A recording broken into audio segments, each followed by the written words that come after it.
Good morning. Welcome to the third Sunday of Easter here at Langhorne United Methodist Church. We're really glad you're here. Christ is risen. He is risen indeed.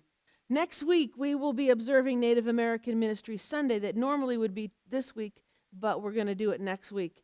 And there will be a special offering, so just wanted to let you know that ahead of time. And also, we're still looking for submissions to our fun May edition of The Friendly Voice.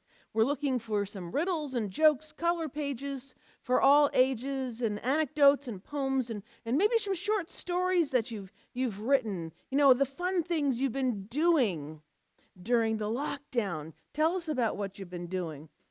And we're also looking for some of those interesting local history type stories, things that people will be really interested in about the area or things like that. So even about the church. So if you've got some things to submit, let us know. Get it here on or before Tuesday, April the 28th, so that Donna has a good amount of time to get that all together.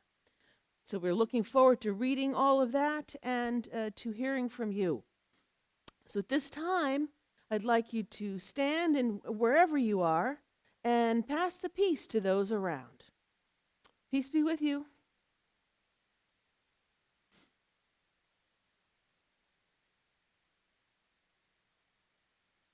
Let us now do our call to worship. We're taking this call to worship this morning from a hymn, number 606. Hear now the call to worship. Come, let us use the grace divine and all with one accord. In a perpetual covenant, join ourselves to Christ the Lord. Give up ourselves through Jesus' power, his name to glorify. And promise in this sacred hour for God to live and die. The covenant we this moment make will be ever kept in mind. We will no more our God forsake or cast these words behind. We never will throw off the fear of God who hears our vow. And if thou art well pleased to hear, come down and meet us now. So come, let us worship God who blesses us each minute with God's presence. Join us now as we sing all together, leaning on the everlasting arms, number 133 if you happen to have a hymnal, and we'll be singing all the verses.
Father, make your presence known to all this day.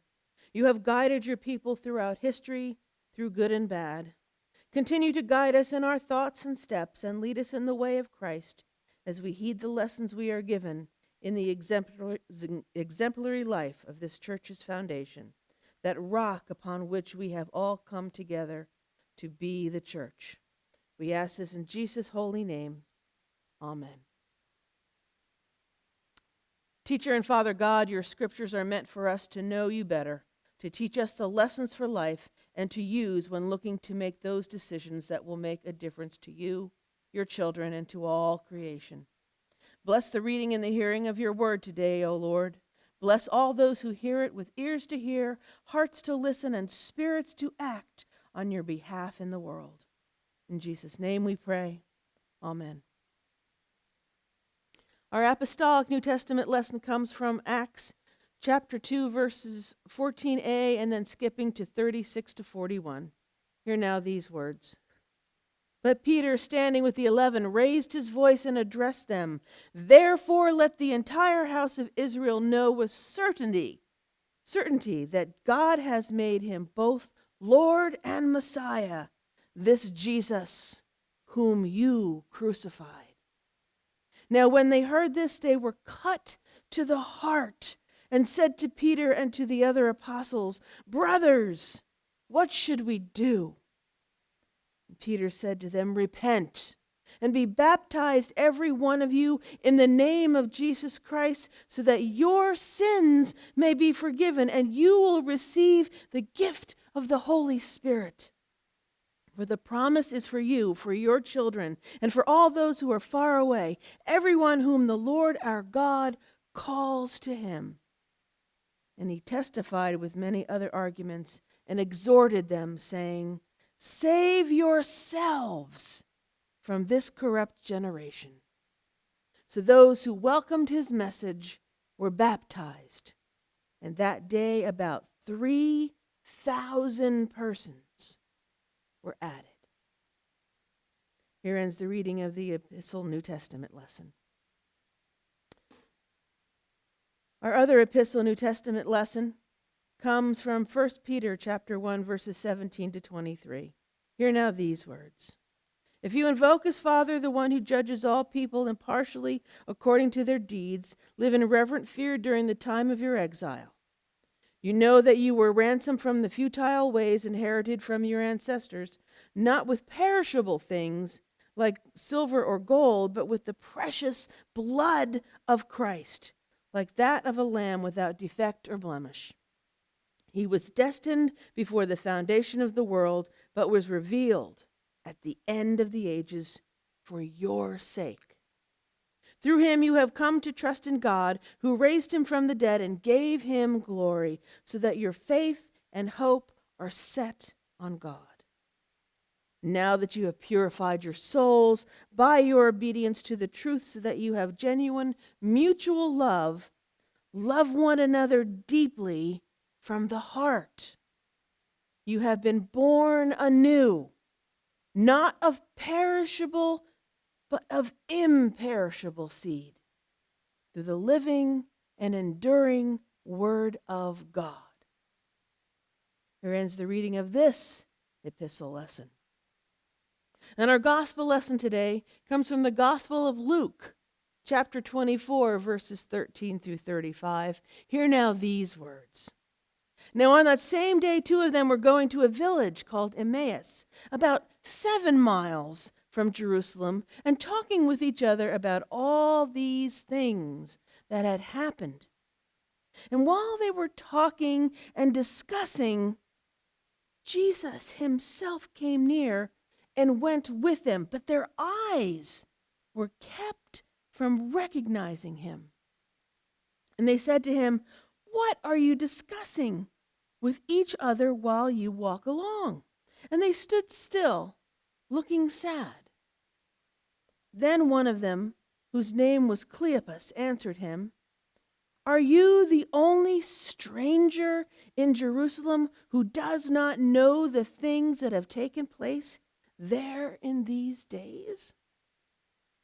He asked them, What things? And they replied, the things about Jesus of Nazareth, who was a prophet, mighty in deed and word before God and all the people, and how our chief priests and leaders handed him over to be condemned to death and crucified him.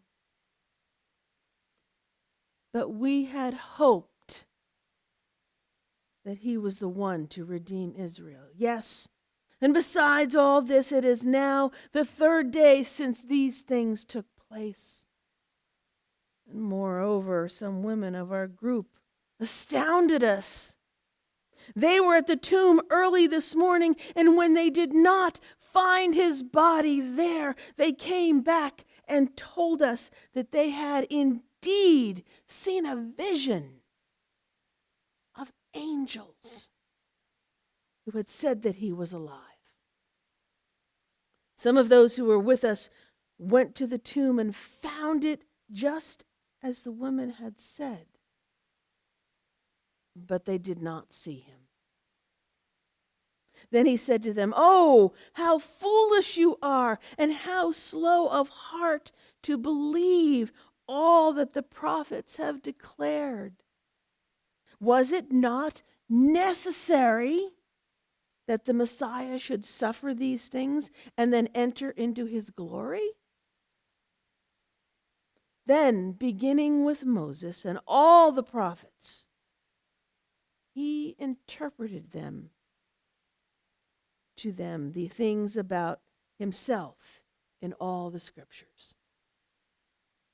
As they came near the village to which they were going, he walked ahead as if he were going on. But they urged him strongly, saying, "Stay with us, because it is almost evening and the day is now nearly over." So he went in to stay with them. And when he was at the table with them, he took bread, blessed it, and broke it, and gave it to them. Then their eyes were opened, and they recognized him, and he vanished from their sight. And they said to each other, "Were not our hearts burning within us while he was talking to us on the road, while he was opening the scriptures to us?" That same hour, they got up and returned to Jerusalem, and they found the 11 and their companions gathered together. They were saying, "The Lord is risen indeed, and he has appeared to Simon." Then they told what had happened on the road and how he had been made known to them in the breaking of the bread. Here ends the reading of our gospel lesson. The word of God for the people of God. Thanks be to God.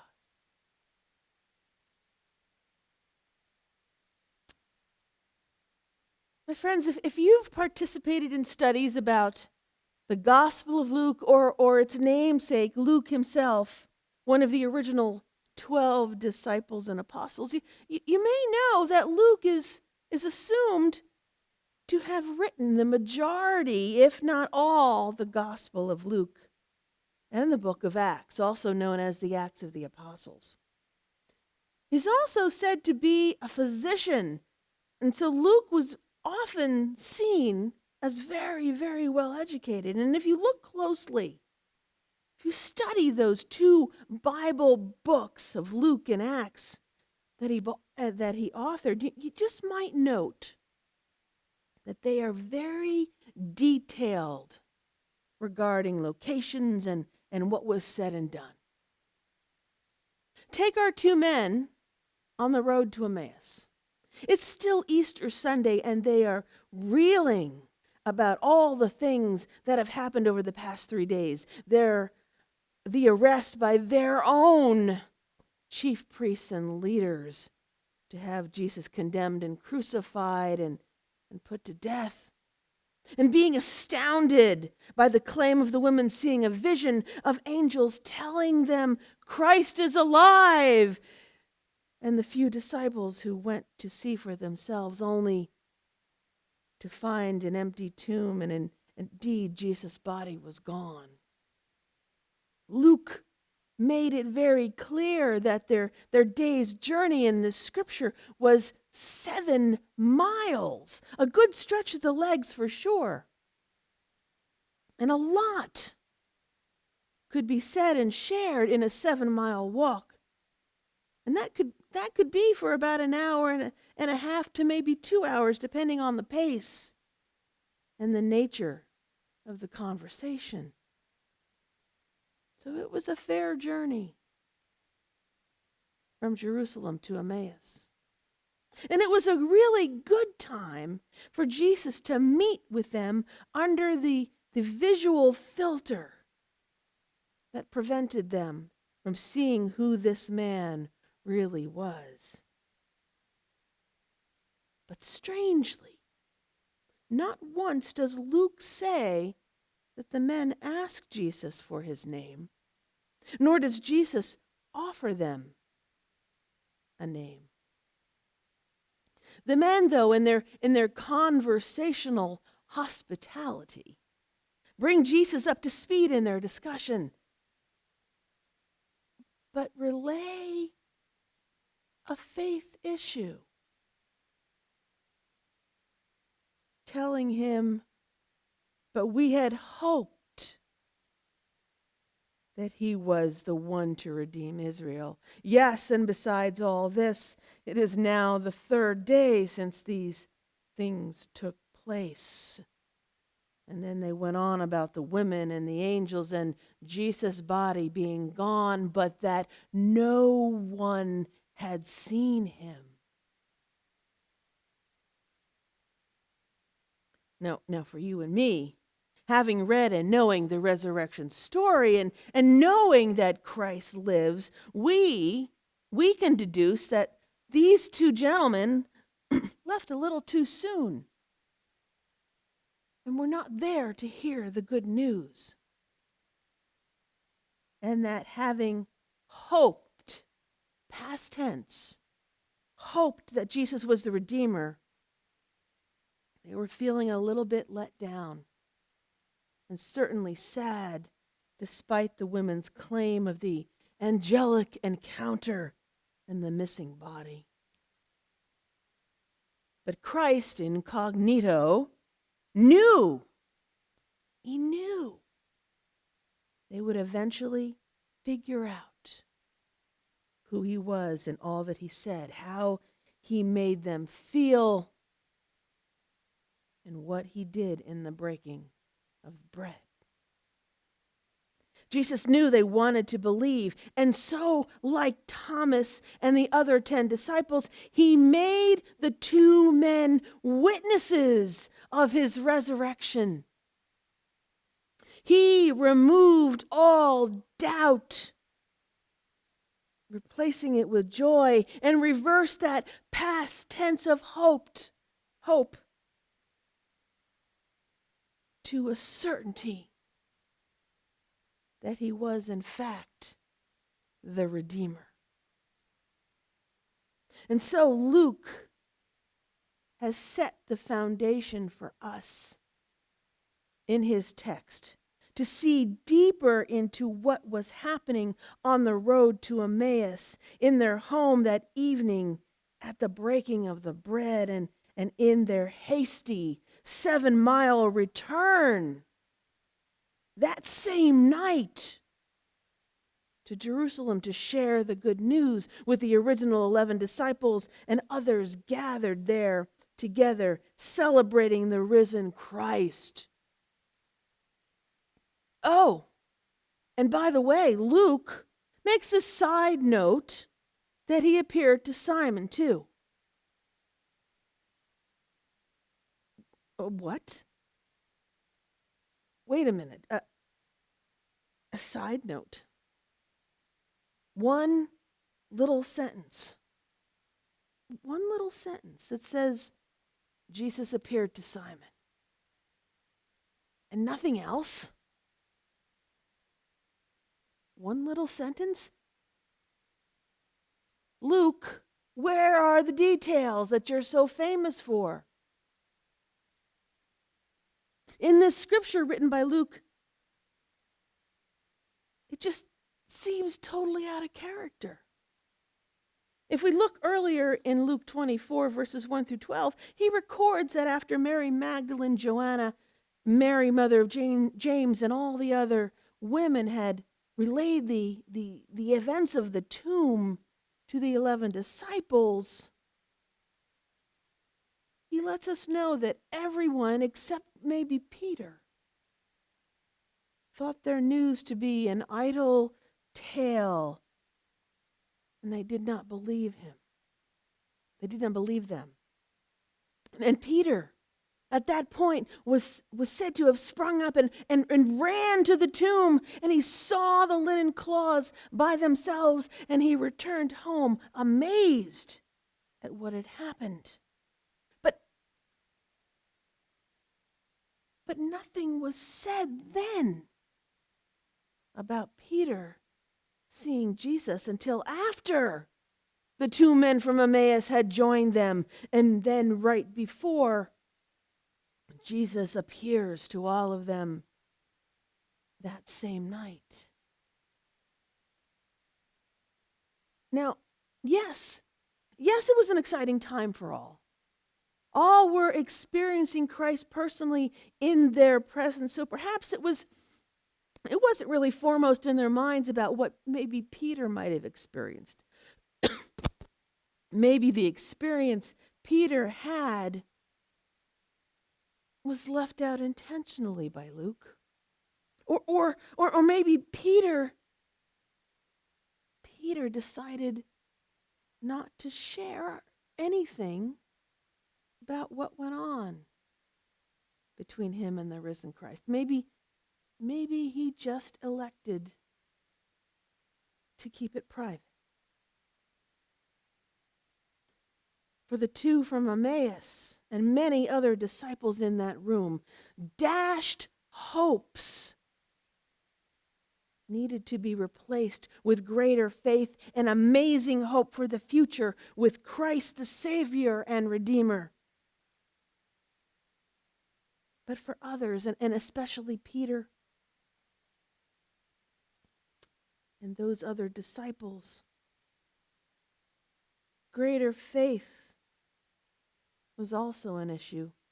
But even more than that, guilt and sin was present, and so was the need for salvation and redemption in the risen Christ. One group immediately needed to know Christ lived, and the other, like Peter, immediately needed the living Christ.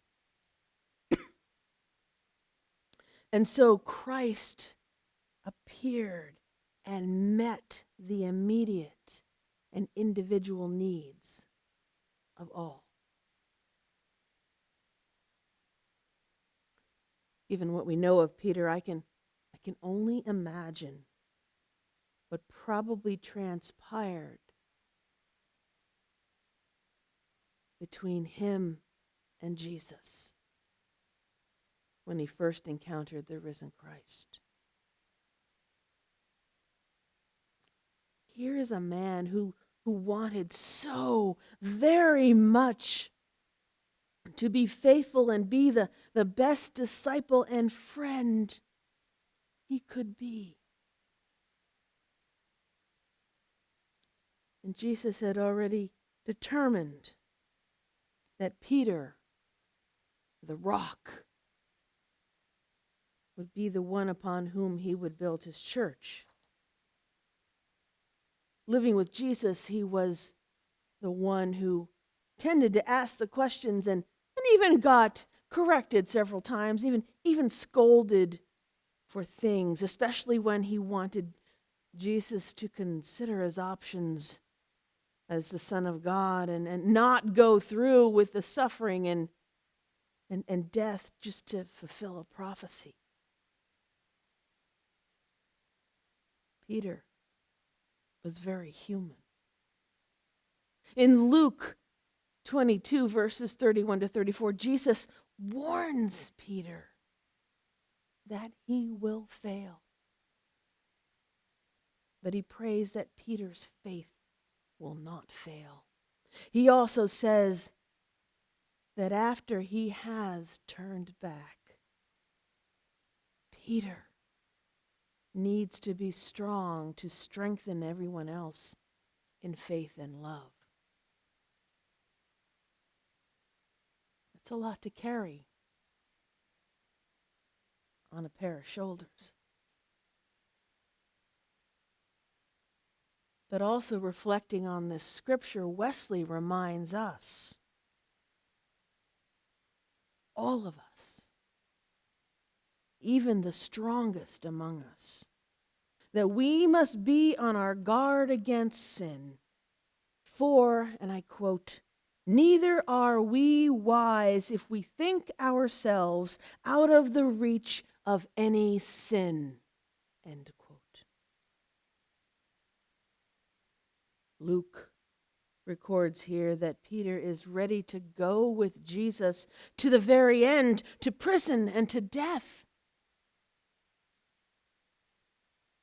But as we all know in the story, Jesus lets him know that before the cock crows, Peter will have denied knowing Jesus 3 times,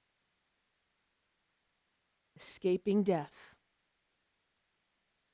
and persecution with Christ.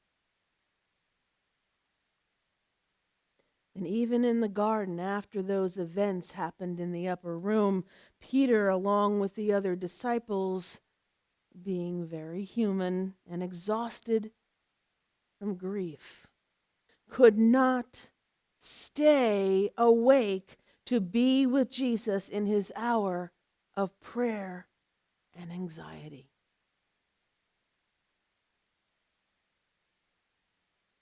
He was just, well, too human. And aren't there times like that for us all?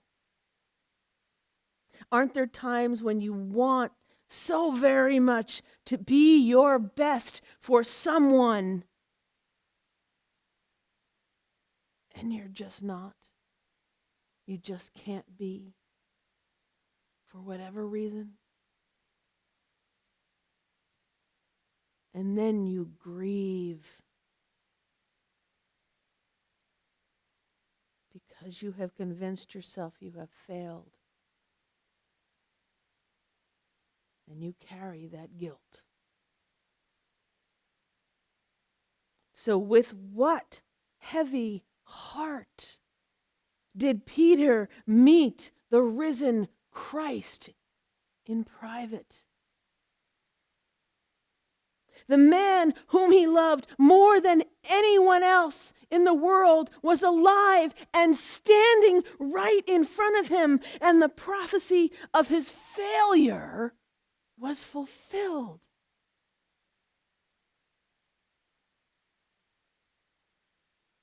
But Jesus knew that heavy heart very, very well. Every single inch of that heavy heart. He knew the pain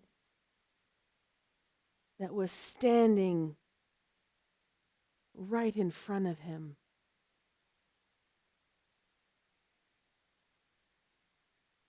That heart before him in grief and in joy and in shame and in guilt.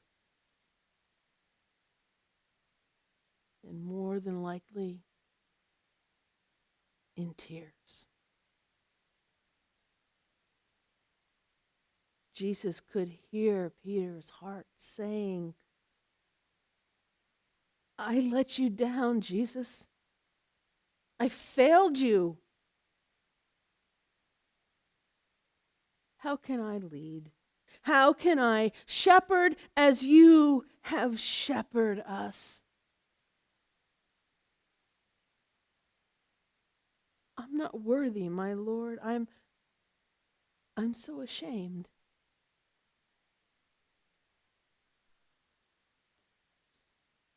This was a very private conversation. This had to be a private conversation.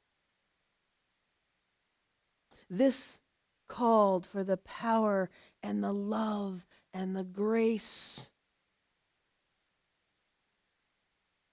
of the Redeemer, of the Savior, of the risen Christ.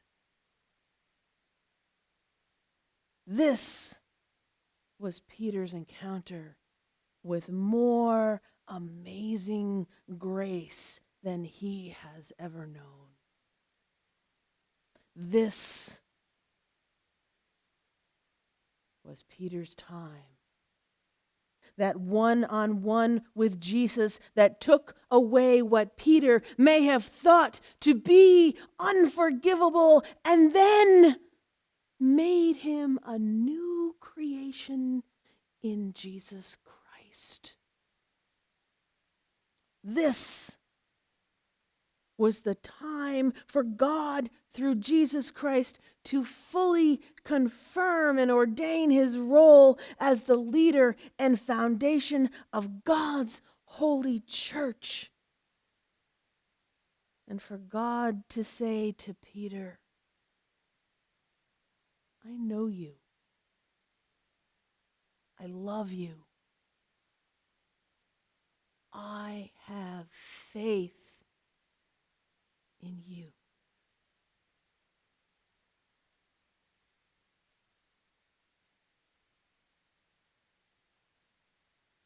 So if this counter was not important, why would Luke even mention it?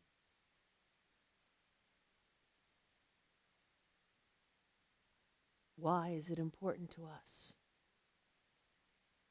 It's important because Peter's experience in private with God through Jesus Christ is our experience too.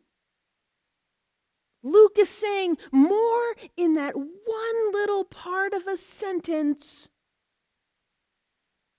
And he has appeared to Simon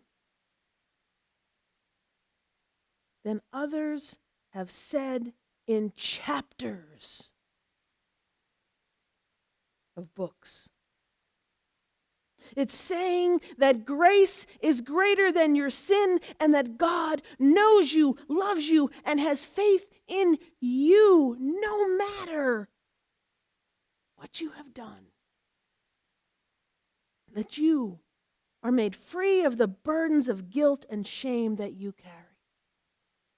That God is not just omnipotent,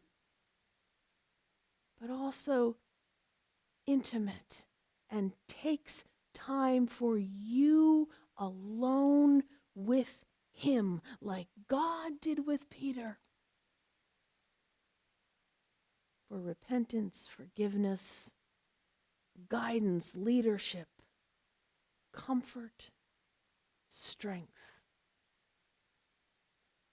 healing, love, and peace. That intimate, private, amazing grace is always there for you. You know that Christ is risen indeed, and he is our Redeemer and Savior. Now, my friends, acknowledge his presence and his love for you. Like Peter, one-on-one with the risen Christ, open yourself and receive that redemptive grace and power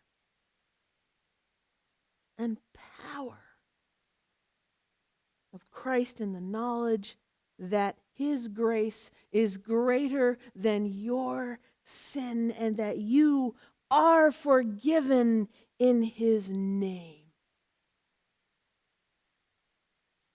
Like Peter, go forward in the knowledge that as part of the body of Christ, God has faith in you to grow in the sanctification of that grace and to live the great commission of love and discipleship.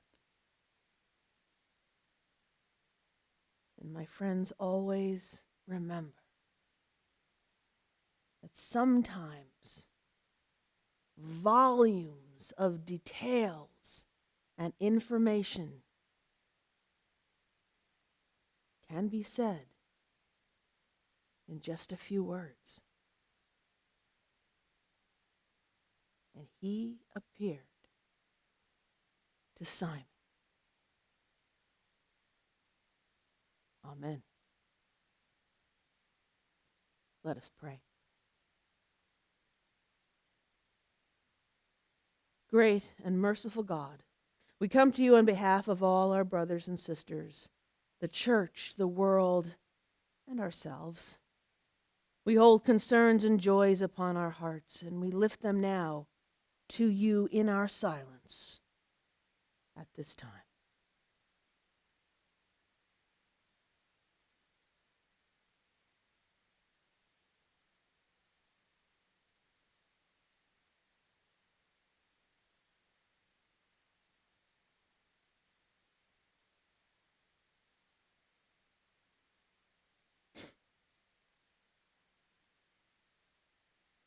God of grace, we thank you for hearing our prayers. Be with all those who have had to say goodbye to loved ones away from them. Help them to lift that burden to you and to not hold anger or maybe even guilt for that difficult time of separation. We worry about loved ones being alone when they need to join you. But remind us all that no one is truly alone. Christ makes sure of that and will take each one to himself. And remind us that Christ is here for the living as well. As Easter people, we believe in the redemptive powers of the risen Christ. Help others to hear your voice and experience Christ one-on-one, making their experience like that of Peter's private, loving, and powerful time with him. To take the deepest pains and sufferings they have and extract them from their hearts so that healing and strengthening can take place. Be with all those who grow weary of this time in our lives. Give them strength and love they need to show patience and love to others and find ways to find joy in service to you and your people in need. We are not always loving, Lord. Forgive us for being selfish and impatient with you, others, and situations we cannot control. Help us to surrender ourselves to the risen Christ so that we may find ourselves new creations in Christ through repentance, forgiveness, and a life in your amazing grace. In Jesus' name we pray. Amen. Let us now dedicate our gifts to God at this time and lift up the Lord's Prayer in thanksgiving. Let us pray. Father, provider, and sustainer, you have given us so much, and beyond that, you've given us your Son. You have proven your love to us time and time again. Please accept these, our earthly gifts, and bless them so that they result in spiritual blessings for your children, the world, and for your kingdom. We also offer our personal talents and spiritual gifts already blessed by you in service to you to make disciples of all nations, baptizing them in your holy triune name. We ask this through Jesus Christ our Lord, the same Christ who taught us to pray, saying, Our Father, who art in heaven, hallowed be thy name. Thy kingdom come, thy will be done, on earth as it is in heaven. Give us this day our daily bread, and forgive us our trespasses, as we forgive those who trespass against us. And lead us not into temptation, but deliver us from evil. For thine is the kingdom and the power and the glory forever and ever. Amen.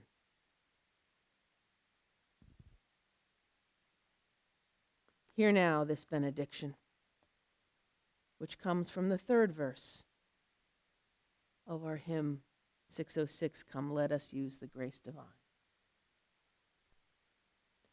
Thee, Father, Son, and Holy Ghost, let all our hearts receive. Present thy celestial host, the peaceful answer give. To each covenant the blood apply, which takes our sins away, and register our names on high, and keep us to that day. Amen. And let us now close with that favorite hymn, number 378, Amazing Grace, verses 1, 2, and 3, and then skip to verse 6.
Thank you for joining us again this week. We hope to see you next week when we observe United Methodist Native American Ministry Sunday.